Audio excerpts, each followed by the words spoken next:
c'est par la grâce d'un certain nombre de personnes, c'est par les milliers d'heures de discussion, c'est par l'écoute attentive que je viens de découvrir une nouvelle maladie que l'on ne retrouve pas dans les manuels de classification diagnostique, comme la CIM ou le DSM, ni même dans les manuels classiques de psychopathologie. Et voilà que nous pouvons enrichir la nosographie psychiatrique, puisque j'ai découvert une maladie qui permet d'agrandir l'étendue de la science tout en la contestant. Faire grandir le monde scientifique tout en le dégonflant. Alors cette maladie, elle est simple, c'est la maladie du savoir. Si j'avais un mot à inventer pour la désigner, j'appellerais ça l'épistémopathie. L'épistémopathie. La maladie de l'épistémé. Oui, on peut être malade de savoir. On peut être bourré, recroquevillé, à l'abri, convenu dans un certain nombre de savoirs, de vérités, disent certains, alors que le mot employé est évidemment celui de certitude ou d'opinion, de pensée défensive. Et c'est merveilleux cette maladie parce que elle vous permet, alors que vous en souffrez le plus souvent sans le savoir, et voilà donc l'un des paradoxes, c'est que vous êtes malade du savoir sans le savoir. C'est-à-dire que vous n'avez même pas tout le savoir puisque vous ne savez pas que vous êtes malade de ne pas le savoir. Et ça, c'est une chose tout à fait notable. Mais comme vous êtes nombreux à ne pas le savoir, puisque c'est une maladie très répandue, eh bien les autres qui sont avec vous ne s'aperçoivent pas que vous êtes malade, puisqu'ils le sont aussi. Et donc vous êtes nombreux à ne pas savoir et à partager votre méconnaissance comme un savoir.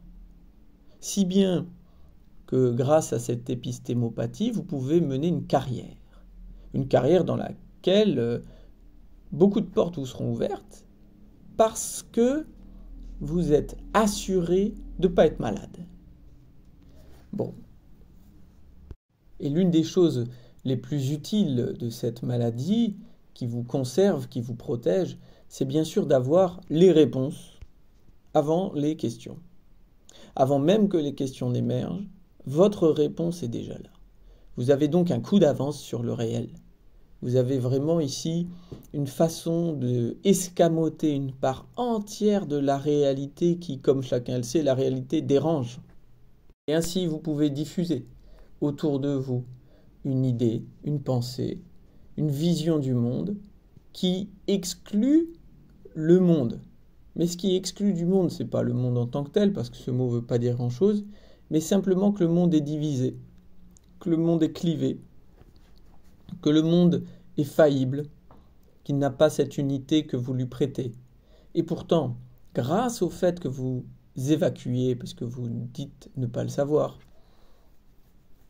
bien grâce au fait que vous évacuez cette division, vous êtes sûr que ce que vous dites, c'est le savoir absolu.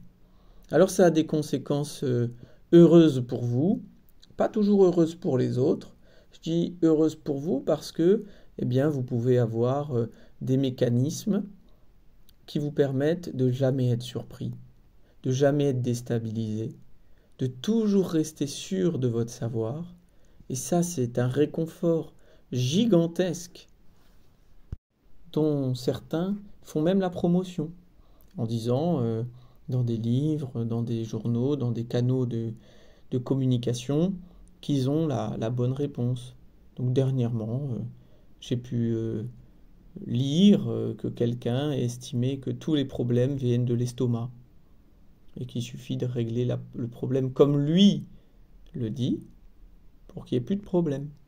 Et voilà, le savoir est total, refermé sur lui-même et il est quand même maladif. Donc le savoir est une maladie quand ce savoir est la réponse à tout. Il y a donc une maladie du savoir, puisque le savoir, ça doit être, et c'est ce que l'on peut souhaiter à tous ces gens pour tenter de les mettre sur les voies de la guérison, le savoir doit être un savoir qui s'articule à ce que vous ne savez pas. Et non pas un savoir qui est bloqué sur la certitude, la reprise, la répétition du savoir.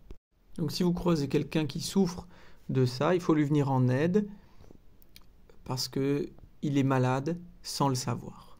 Voilà.